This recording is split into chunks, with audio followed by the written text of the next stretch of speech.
যিশুর শত্রুতা কারোর সঙ্গে ছিল না, না ছিল কৃষ্ণের সঙ্গে, না ছিল রামের সঙ্গে, না ছিল মোহাম্মদের সঙ্গে, কারোর সঙ্গে থাকেনি, না ছিল হিন্দু না মুসলমান, কারোর সঙ্গে যিশুর শত্রুতা থাকেনি, ছিল না। আপনারা কেন বুঝতে পারছেন না? কারণ ঈশ্বর সকলকে ভালোবাসে। কিন্তু যা লিখিত সেটা পূর্ণ হয়েছে তা আমরা জানি। বাইবেলে লিখিত ছিল যে একটা সময় আসবে যখন তোমরা যারা আমার পেছনে আসছো, অর্থাৎ আমরা যারা ঈশ্বরের পেছনে আছি, প্রভু যিশুর কথা মেনে চলছি, যিশুকে ভালোবাসি, তার জন্য আমাদের জীবনে অনেক কষ্ট নেমে আসবে এবং মানুষ আমাদেরকে অনেক কষ্ট দেবে, দুঃখ দেবে, যন্ত্রণা দেবে। এটা আজ থেকে 2000 বছর আগেই লিখিত হয়ে গেছে এই বাইবেলের মধ্যে, নতুন কিছু নয়। যেটা আপনারা করছেন বা জগৎ আমাদের জন্য করছে সেটা আমাদের কাছে নতুন কিছু নয়। এটা অলরেডি অনেক দিন আগে থেকে এই পুস্তকে লিখিত ছিল এবং আছে। তা আপনি বিশ্বাস করুন নাই করুন তা সম্পূর্ণ আপনার বিষয়, কিন্তু যেটা এই বাইবেলে লিখিত আছে তা পূর্ণ হচ্ছে প্রতি পদে পদে। লিখিত আছে যে বিভিন্ন জাতি এবং ধর্মের লোকেরা আমার সন্তানগণের উপর, আমার বিশ্বাসীদের উপরে আঘাত হানবে, টর্চার করবে, অনেক কিছু হবে। তা হয়েছে। ভেবে দেখছেন, চার্চের মধ্য থেকে 70 জনকে কিডন্যাপ করে, 70 জনকে কিডন্যাপ করে তাদেরকে ভ্যানিশ করে দিয়েছে কঙ্গোতে। এবং অতদূর যেতে হবে না। এবং ইন্ডিয়াতে কি হয় আমরা দেখতে পাই যে চার্চ চলছে, চার্চের মধ্যে ভাঙচুর। মণিপুরে কি হলো, এবং আমাদের মধ্যপ্রদেশ এবং আরও অন্যান্য সমস্ত রাজ্যে কি হয় আমরা দেখতে পাই। সেখানে অত্যাচার হয় খ্রিস্টানদের উপরে, যারা খ্রিস্ট বিশ্বাসী তাদের উপরে, অন্য ধর্ম এবং জাতি দ্বারা। ঠিক আছে, ঈশ্বর তাদেরকে ক্ষমা করুক, তাদেরকে দর্শন দিক। যিশু সকলকে ভালোবাসে। ঈশ্বর কোনো জাতি, কোনো বিশেষ ধর্মের জন্য নয়। তারাও যেন পরিবর্তন হয়, তারা যে অন্ধবিশ্বাসের মধ্যে রয়েছে, বা তাদের বিশ্বাসটা অন্ধ, অর্থাৎ তারা যে ভাবে যে, অর্থাৎ যারা খ্রিস্টান বা যারা অন্য ধর্মের জাতির তারা খারাপ, বা তাদের মধ্যে তাদেরকে হত্যা করার, তাদেরকে টর্চার করার যে প্রবণতা তাদের মধ্য থেকে দূর হয়ে যায়, এই প্রার্থনা করি আমি তাদের জন্য। এবং ধন্যবাদ, আপনারা ঈশ্বরের বাক্যকে পরিপূর্ণ করছেন। আপনাদের নামও লিখিত হবে ঈশ্বরের পুস্তকে। আমি যেখানে আছি, যে গ্রামে আছি, এই গ্রামটা খুব সুন্দর, খুব চারিদিকটা প্রাকৃতিক, দেখতেই পাচ্ছেন। এবং সেই প্রকৃতির মাঝে বসে আমি ভিডিও তৈরি করছি। আর আমার গ্রামের মানুষ একসময় খুব সুন্দর ছিল, খুব ভালো ছিল, এবং তারা জানতো যে আমরা কোন বিশ্বাসে আছি, এবং তারাও আমাদের বিশ্বাসকে রেসপেক্ট করত, আমাদেরকেও ভালোবাসত। তাদের সঙ্গে ভালো সম্পর্কই ছিল এবং আছে, আমি জানি। কারোর সঙ্গে কোনো শত্রুতা নেই। এবং আমরা দেখেছি যে খ্রিস্টানরা ম্যাক্সিমাম কারোর সঙ্গে শত্রুতা করে না। যারা খ্রিস্ট বিশ্বাসী তারা করে না। আপনি মানুন অথবা নাই মানুন।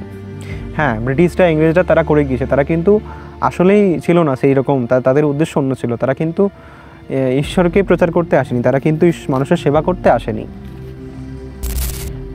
ব্রিটিশরা অন্যরকম, তারা হতে পারে খ্রিস্টান ছিল, কিন্তু তাদের উদ্দেশ্য ছিল অন্য। তারা ছিলেন ব্যবসায়ী, তারা ছিল রক্ত চূষক। আমি অবশ্যই বলবো ইংরেজরা, ব্রিটিশরা অনেক খারাপ করে গিয়েছে, এবং তারা ভারতবর্ষ ছাড়া অন্যান্য দেশ, আফ্রিকা, অন্যান্য মহাদেশ দেশের উপর অত্যাচার করেছে। তারা খ্রিস্টান, তারা সো কল্ড খ্রিস্টান, তারা আসলেই খ্রিস্টান নয়।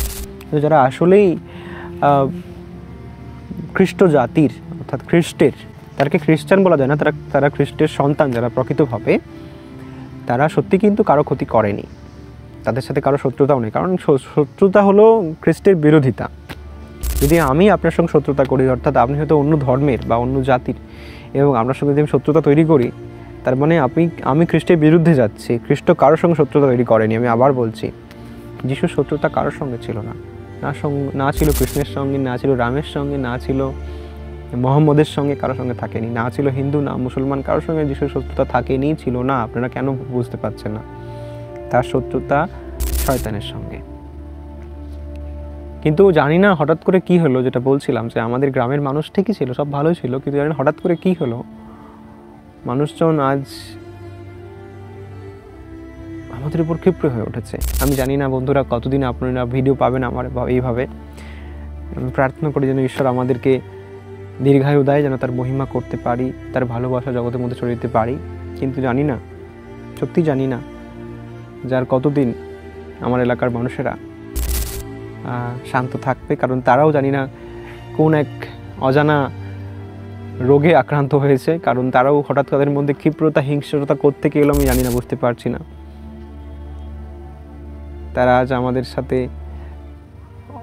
মানে তাদের অচেতনভাবেই তারা আমার সাথে শত্রুতা তৈরি করে ফেলেছে। আমরা না চেয়েও তারা আমাদের শত্রুতে পরিণত হয়েছে। তাদের সাথে না যুদ্ধ হয়েছে, না লড়াই হয়েছে, না কোনো কিছু হয়েছে। কি হয়েছে জানি না, কিন্তু আচমকা তারা আমাদেরকে শত্রু মনে করতে আরম্ভ করেছে। এক গ্রামে একসাথে তাদের সাথে আমরা বড় হয়েছি, তাদের সঙ্গে থেকেছি বড় হয়েছি, তারা আজ আমাদের শত্রুতে পরিণত হয়েছে। আমি জানি না বললে ভুল হবে, আমি জানি, বাইবেলে তা লিখিত আছে।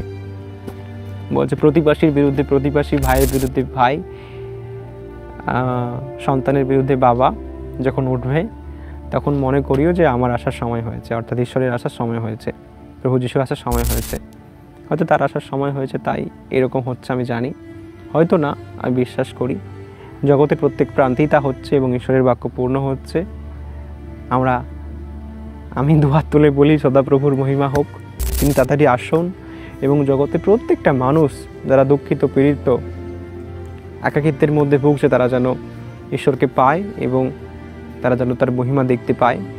সকলে, আমরা সবাই, হিন্দু মুসলমান সবাই যেন আমরা এই পাপ থেকে মুক্তি পাই। সে যেই রূপেই আসুক আমি জানি না, সে যেন আসে খুব তাড়াতাড়ি এবং এই জগতের সমস্ত পাপাচারকে ধ্বংস করে দেয়, এটাই প্রার্থনা।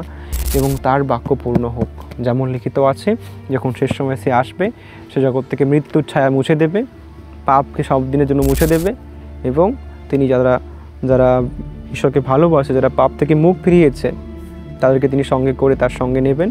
বন্ধুরা, আপনারা চিন্তা করবেন না যারা খ্রিস্টতে আছেন, যদি আমাদের মৃত্যু হয় খ্রিস্টের মধ্যে, সে মৃত্যুটাও হবে মহান। আমরা জানবো যে আমরা জগতের মতো মরি নাই, কিন্তু খ্রিস্টের মতো মরি আছি। যেমন খ্রিস্টও কারো কোনো ক্ষতি করেন নাই, কিন্তু তবুও তার ক্রুশে মৃত্যু হয়েছিল, কারণ তিনি সত্যকে গ্রহণ করেছিলেন এবং সত্য প্রচার করেছিলেন মানুষের মধ্যে। তিনি পাপের বিরুদ্ধে গিয়েছিলেন। যদি আমাদেরও মৃত্যু হয় ঈশ্বরের বাক্য বলতে বলতে, চলতে চলতে, সেই মৃত্যুটা আমাদের জন্য বৃথা যাবে না। ঈশ্বর আপনাকে ভালোবাসে, ঈশ্বর জগতের সকলকে ভালোবাসে। ধন্যবাদ। ভালো থাকবেন, সুস্থ থাকবেন এবং জগতের প্রত্যেকটা খ্রিস্ট ভাই বোন এবং জগতের প্রত্যেকটা মানুষ যারা খ্রিস্টকে চেনে না, আজ খ্রিস্টকে নিয়ে যাদের মধ্যে শত্রুতা এবং হিংস্রতা লুকিয়ে আছে, তাদের জন্য প্রার্থনা করুন যেন তারা খ্রিস্টের ভালোবাসা, যেন তারা খ্রিস্টের প্রেম বুঝতে পারে, জানতে পারে, তারা যেন মন ফেরায়। ধন্যবাদ। আমেন।